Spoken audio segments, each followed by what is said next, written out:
The sound of metal hitting rock echoed across the empty asteroid. Sparks flew from the broken ship as it scraped along the ground before finally stopping near a pile of old mining equipment. Smoke rose from the engine and red warning lights blinked inside the cockpit. Commander Vextar felt pain shoot through his body. His 8-foot frame was trapped inside his damaged armor suit. The suit was supposed to protect him, but now it held him like a prison. He could not move his arms or legs. The suit's computer kept saying the same thing over and over. Emergency lockdown. Stay still. Help is coming, but no help was coming. His radio was broken. His ship's engines were dead. He was stuck on some worthless rock in the middle of nowhere. Vextar tried to remember how he got here. He was chasing human pirates who had stolen medical supplies from a hegemony transport ship. The humans were supposed to be weak and stupid. That's what all the reports said. But their ship had been fast and their pilot was clever. They had led him into an asteroid field and somehow disappeared. Then something had hit his ship. Maybe a rock, maybe a mine. He wasn't sure. All he knew was that his beautiful interceptor was now a pile of junk, and he was trapped inside it. The alien warrior looked around through his helmet's display. This place looked dead. Old human mining equipment sat everywhere, covered in dust. Broken machines and empty containers were scattered around like toys thrown by an angry child. The whole asteroid looked like it had been empty for years. But then he heard footsteps. Vextar's heart beat faster. Were the human pirates coming back to finish him off? He tried to reach for his weapon, but his arm would not move. The emergency suit kept all his muscles locked in place. A shadow appeared at the edge of his vision. Then a face looked through the cracked front window of his ship. It was a human face, but not what Vextar expected. This human was older, maybe 40 years old, with dark hair and tired eyes. His clothes were dirty and torn. Oil stains covered his hands and arms. The human tapped on the glass and said something, but Vextar could not hear him clearly. Then the human walked around to the side of the ship and found the emergency panel. He started pressing buttons and checking wires. "Hey, can you hear me now?" The human's voice came through the ship's speakers. His accent was strange, but the universal translator in Vextar's helmet could understand him. "I am Commander Vextar of the Hegemony Elite Strike Corps," the alien said in his deepest, most threatening voice. "You will release me immediately and provide me with communication equipment to contact my fleet. If you refuse, you will face the full punishment of hegemony law." The human was quiet for a moment. Then he started laughing. "Well, Commander Vextar of the fancy name," the human said, still chuckling. "I'm June, just June. And right now you're stuck in a tin can that's about to become your coffin if I don't fix it. So maybe save the threats for later." Vextar felt his face grow hot with anger. How dare this primitive creature laugh at him? "You do not understand who you are dealing with, human. I have destroyed entire rebel fleets. I have conquered 3 star systems. I am about to die from oxygen poisoning if I don't fix your air recycler," June interrupted. "I can see your suit's readings from here. You've got maybe 6 hours before that thing kills you." This stopped Vextar's angry speech. He checked his suit's display and felt cold fear creep up his spine. The human was right. His suit's air system was damaged. The levels were all wrong. "You're lying," Vextar said, but his voice was quieter now. "Check for yourself," June replied. He was already pulling tools from a bag and working on the ship's outer panels. "Look, I don't care if you're the emperor of the universe. Dead customers don't pay me, and fixing things is what I do." As June worked, Vextar heard a strange chirping sound. Something small and red climbed onto the human's shoulder. At first, Vextar thought it was some kind of bird, but as it got closer to the window, he could see it better. It was like a tiny dragon, no bigger than a house cat, with bright red scales and golden eyes that seemed much too smart for such a small creature. Small wisps of smoke came from its nose when it breathed. "That's Spark," June said, noticing where Vextar was looking. "Don't worry about him. He's friendly. Most of the time." The little dragon looked directly at Vextar through the window. For a moment, the alien felt like those golden eyes were seeing right through him, reading his thoughts and judging his worth. Then Spark chirped once and went back to watching June work. "What is that thing?" Vextar asked. "My partner," June said simply. "He helps me fix things. Good with computers and electrical systems. Better than most humans I've worked with." Vextar had heard stories about humans keeping animals as companions, but this seemed different. The way the creature moved, the way it watched everything, the way it seemed to understand what June was doing before he did it. This was not just a pet. "There," June said after about an hour of work. "Your life support should be working better now." But I still need to get you out of that suit before it decides to crush you. The suit will not harm me, Vextar said. It is designed to protect me. Yeah, well, it's also designed by people who never crashed into an asteroid at 300 miles per hour, June replied. I can see stress fractures in the frame. Give it another few hours and those servos are going to lock up permanently. Or worse, they might snap and break your bones. Vexitar felt fear again. His suit was the most advanced piece of technology in the hegemony military. It was supposed to be unbreakable, but this human was talking about it like it was just another broken machine. Why are you helping me? Vextar asked. June stopped working and looked at him through the window. Because you need help, and because I'm curious about your ship.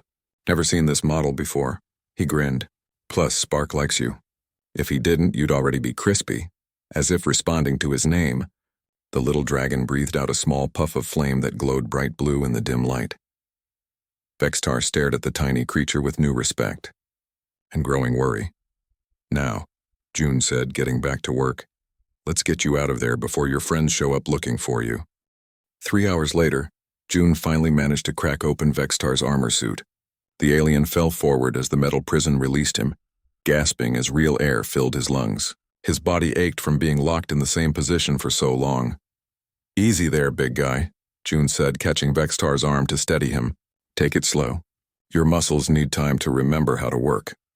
Vextar was amazed at the human's strength. June was much smaller than him, but he held the alien's weight without any trouble. Vextar had heard that humans were weak, but this one seemed stronger than many hegemony soldiers. How did you do that? Vextar asked, looking at his open suit. Our best engineers said that emergency lock could only be opened at a hegemony repair station. June shrugged. Your engineers were wrong. Or maybe they just wanted to keep the knowledge to themselves. He picked up one of his tools, a simple metal device that looked ancient compared to hegemony technology. Sometimes the old ways work better than the fancy new ones. Spark flew over and landed on Vextar's shoulder. The little dragon was warm, and his golden eyes studied the alien's face with interest. Vextar froze, afraid to move. He's just saying hello, June explained. Spark can tell a lot about people just by looking at them. Body temperature, heart rate, stress levels. He's better than any medical scanner I've ever used. This creature can do medical scans? Vextar asked in disbelief. That and a lot more. Dragons are smart. Much smarter than most people give them credit for. June began gathering his tools. Come on, let's get inside the station. You need food and rest, and I need to check what kind of damage your ship took. As they walked toward a metal building built into the side of the asteroid, Vexitar looked around with new eyes. What he had thought was old junk was actually equipment he didn't recognize. Strange machines hummed quietly in the shadows. Cables and pipes connected everything in ways that made no sense to him. What is this place? He asked. Mining station, June said. Been here about 3 years now. Not much to look at, but it's home. Inside the building, Vextar was even more confused. The walls were covered with screens showing star maps, energy readings, and technical diagrams that were far more advanced than anything he had seen before. Some of the displays showed ship designs that looked like nothing in any hegemony database. You said this was a mining station, Vextar said slowly. It is, sort of. June opened a food container and handed Vextar a nutrition bar. I mine information instead of rocks. Much more valuable if you know what to look for. Spark chirped and pointed one tiny claw at a large screen on the wall. The display changed to show the surrounding space. Dozens of small dots moved between the asteroids. What are those? Vextar asked. Your friends, June said calmly. 3 heavy cruisers and a command ship. They've been searching for you for about 2 hours now.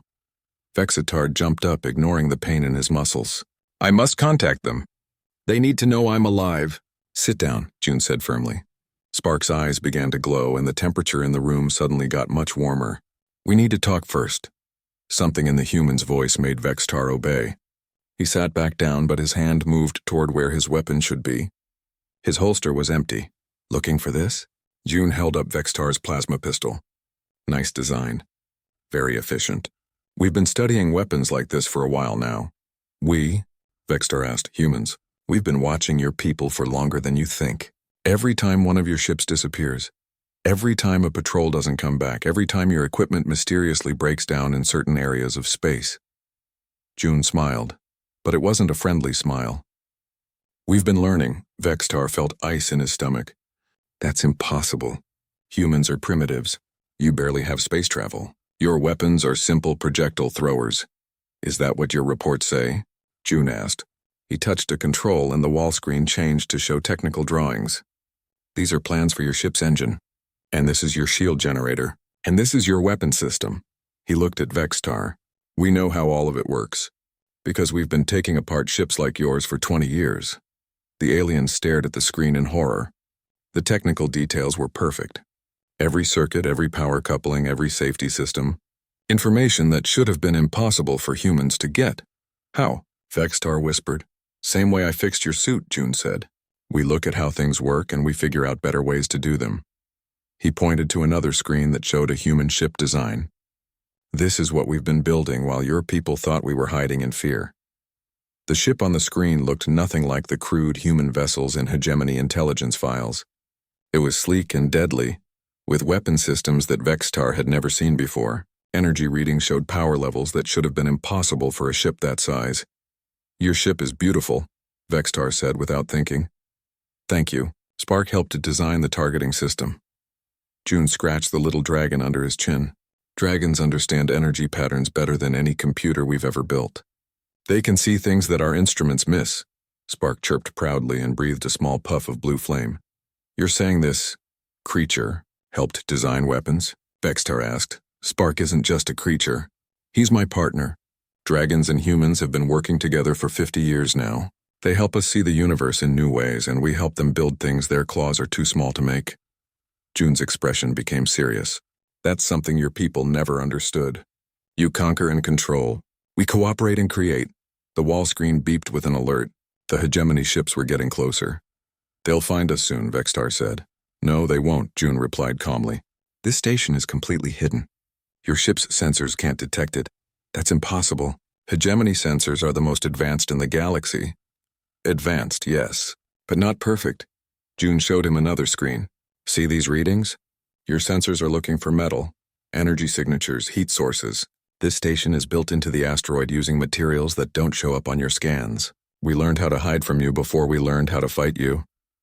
Vextar watched the dots on the screen move past their location without slowing down. Ships that should have easily detected them flew by as if the station didn't exist.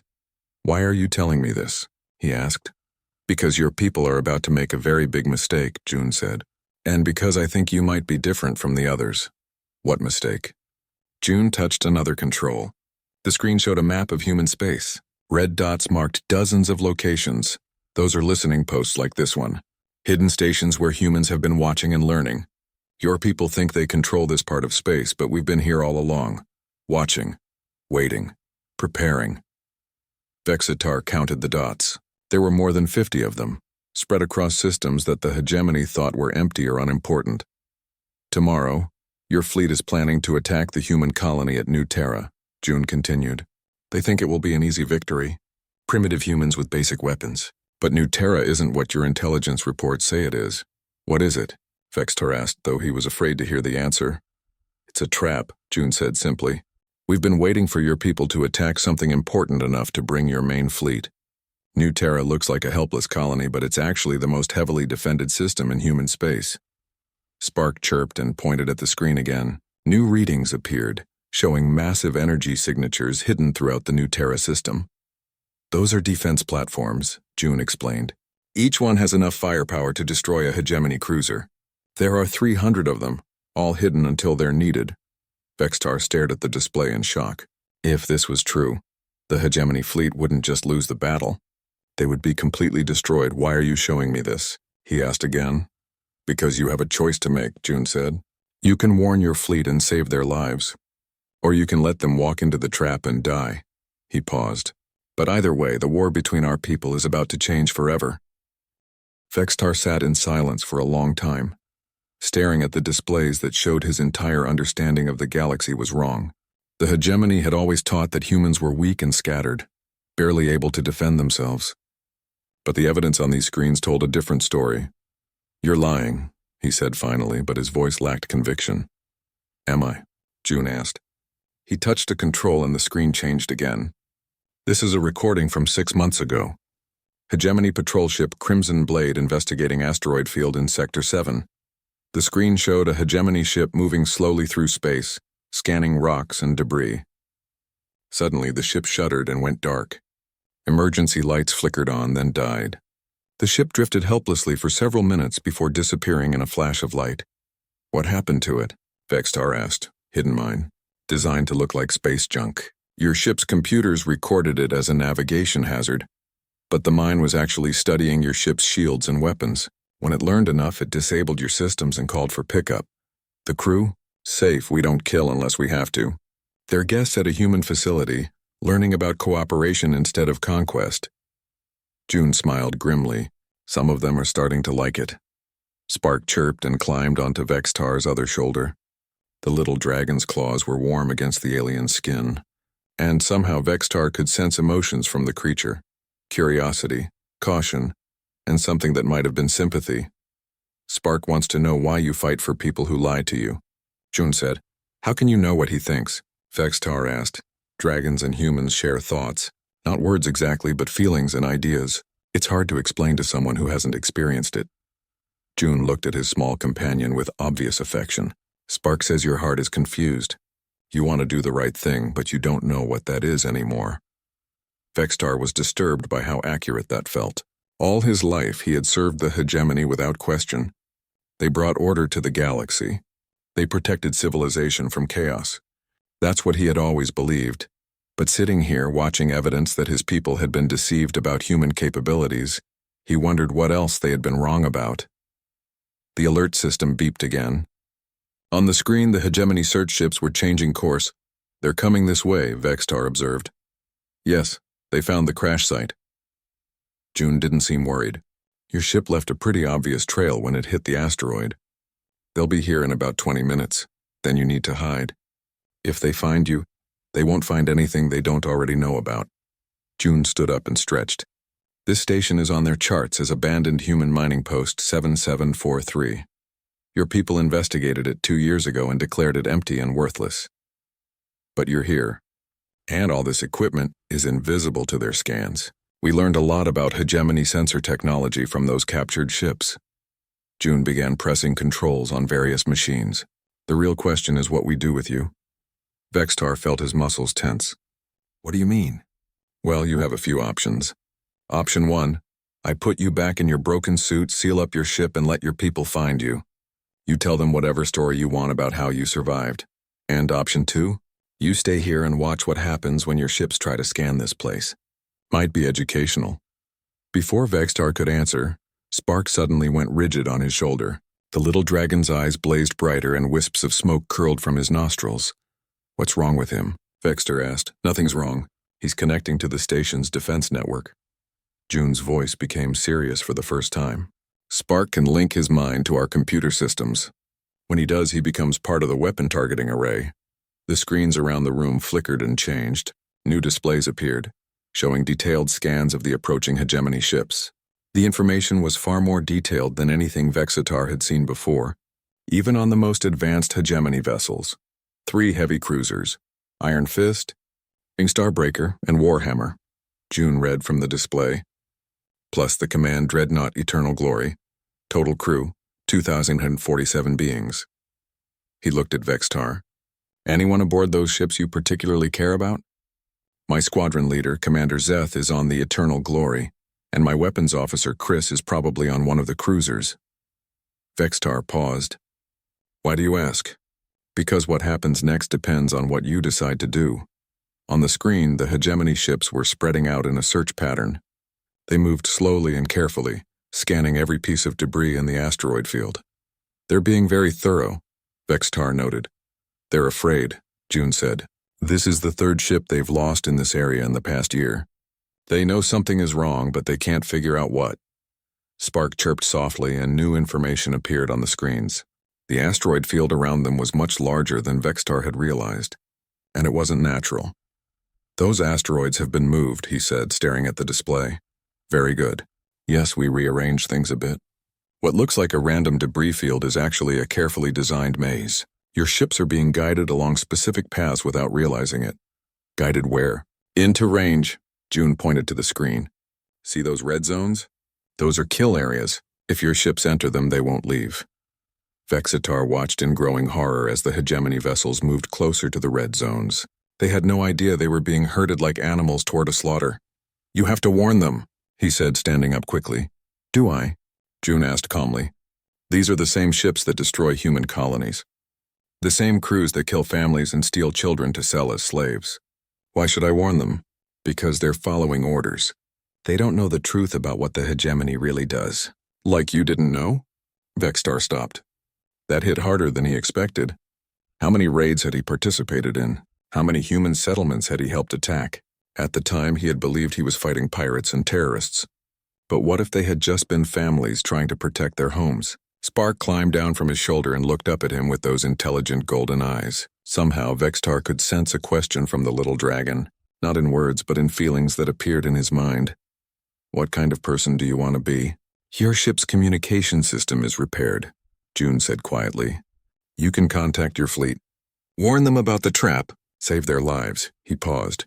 "Or you can stay quiet and let them learn the same lesson you're learning right now." Vextar looked at the screen. The lead hegemony cruiser was only minutes away from the first red zone. "If I warn them, what happens to you?" he asked. "Probably nothing good. They'll want to know how I survived, what I saw, who helped me. When they find this place," June shrugged.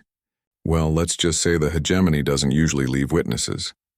And if I don't warn them, then they get captured instead of killed. We'll treat them well, same as all the others. Eventually, some of them might even choose to stay and help us build something better than an empire based on fear." On the screen, Spark's targeting system highlighted weak points on each hegemony ship. Weapons that could disable without destroying. The little dragon was planning a capture, not a massacre. "You're giving me an impossible choice," Vextar said. "No," June replied.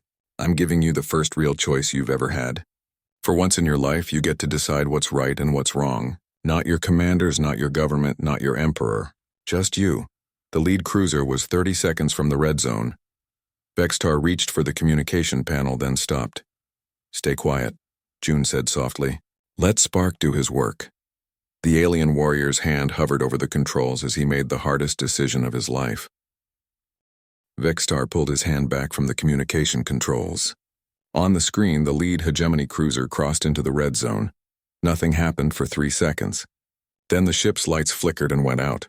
"What did you do?" Vextar asked, his voice barely a whisper. "Electromagnetic pulse, very focused," June explained. "Spark targeted their main power grid.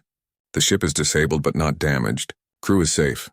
On his shoulder, Spark's eyes glowed brighter as he coordinated the attack. The little dragon's body was warm, almost hot, as energy flowed through him into the station's weapon systems. The second cruiser, Starbreaker, immediately changed course when it saw its companion go dark. But invisible force fields activated around it, creating a cage of energy that the ship couldn't escape. "Gravity nets," June said. "Another human innovation. We can hold a ship in place without hurting anyone inside." The third cruiser and the command dreadnought both opened fire on empty space, trying to hit enemies they couldn't see. Their energy beams struck asteroids that exploded in brilliant flashes, but the hidden human weapons remained untouched. "They're scared," Vextar observed. He could hear it in the radio chatter from the ships. Panic and confusion in voices he recognized. "Fear makes people do stupid things," June said. "Like firing blindly instead of trying to understand what's happening." Commander Zeth's voice came over the radio, ordering all ships to retreat immediately. But when the Eternal Glory tried to turn around, it found its path blocked by more gravity nets. "Sir," came a younger voice that Vextar recognized as Chris, his former weapons officer. "Our sensors are showing massive energy signatures all around us. It's like the entire asteroid field is some kind of weapon." "That's because it is," Zeth replied grimly. "We've flown into a trap." Spark chirped softly and more displays activated around the room. Vextar could see everything happening inside the hegemony ships. Crews running to battle stations, engineers frantically trying to restore power, commanders arguing about what to do next. "How can you see inside their ships?" he asked. "Dragons can sense electrical activity through metal and rock," June explained. "Spark knows where every person is on those vessels. He can target their weapons without hitting their life support, disable their engines without causing explosive decompression. It's very precise work.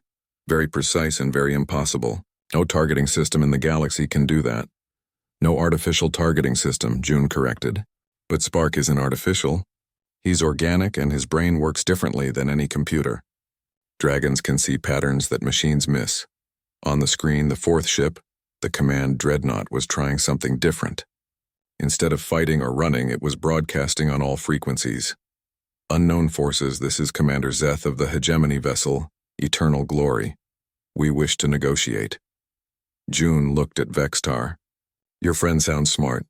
Most hegemony officers would keep fighting until their ships were scrap metal. Zeth is a good leader. He cares about his crew more than his reputation. Vextar paused. You should talk to him. Should I? And what should I tell him? The truth. Same as you told me. June considered this for a moment, then activated the communication system. Commander Zeth, this is June of the Human Defense Network. Your ships have entered a protected zone. Lower your weapons and prepare to be boarded. There was a long silence before Zeth responded. Human Defense Network? Our intelligence reports indicate that humans have no organized military. Your intelligence reports are wrong about a lot of things, June replied. But we can discuss that face to face. Will you accept a boarding party? Do we have a choice? There's always a choice, Commander.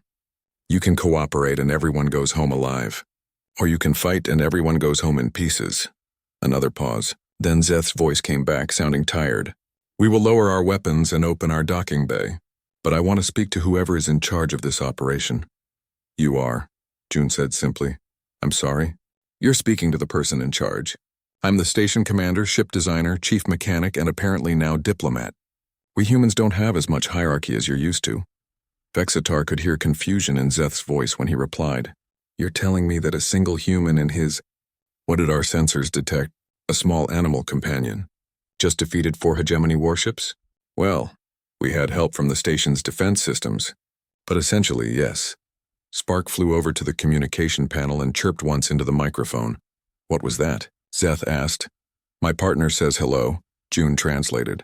He also wants you to know that your ship's fusion reactor is running a little hot.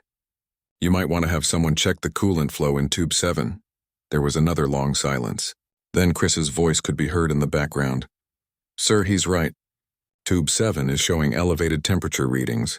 How could he possibly know that? Dragons are very good at sensing energy patterns, June explained. Spark can read your ship's condition better than your own engineers. This is impossible, Zeth said. Commander, with respect, you've been saying that a lot lately.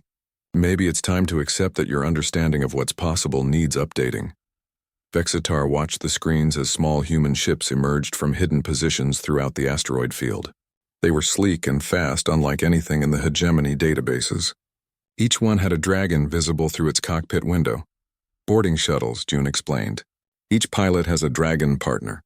They'll be able to communicate directly with your crew without language barriers. How many humans are out there? Vextar asked. In this system? About 50. In human space overall? June smiled. More than your people think, but fewer than we need. That's why we're hoping some of your crew might decide to stay and help us. On the radio, Zeth was talking to his officers.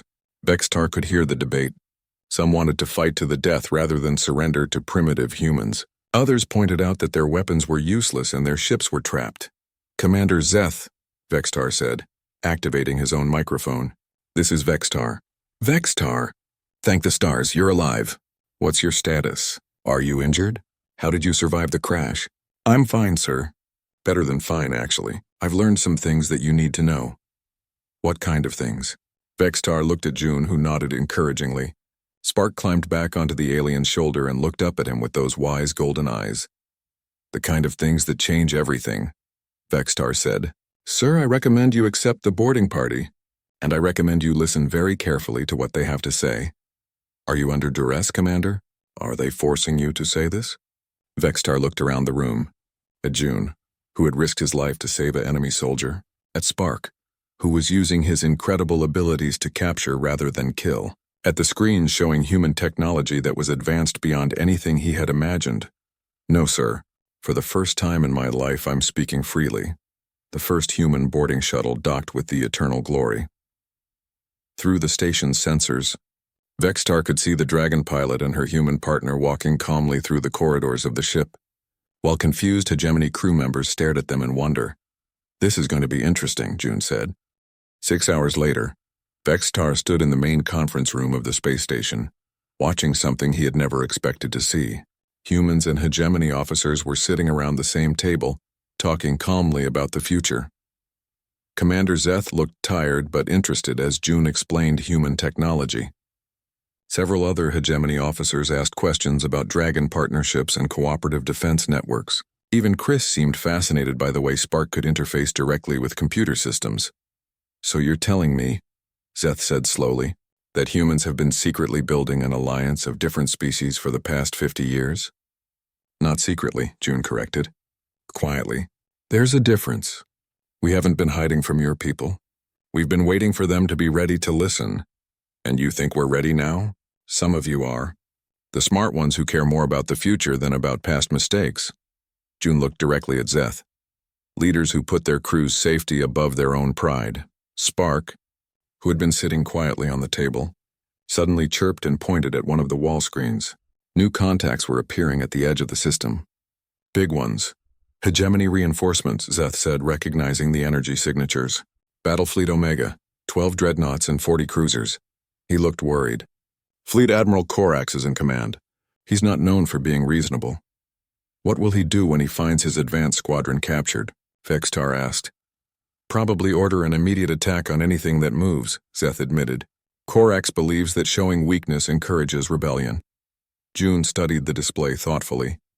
"How long do we have?" 6 hours until they reach optimal firing position. Maybe 8 if they're being cautious.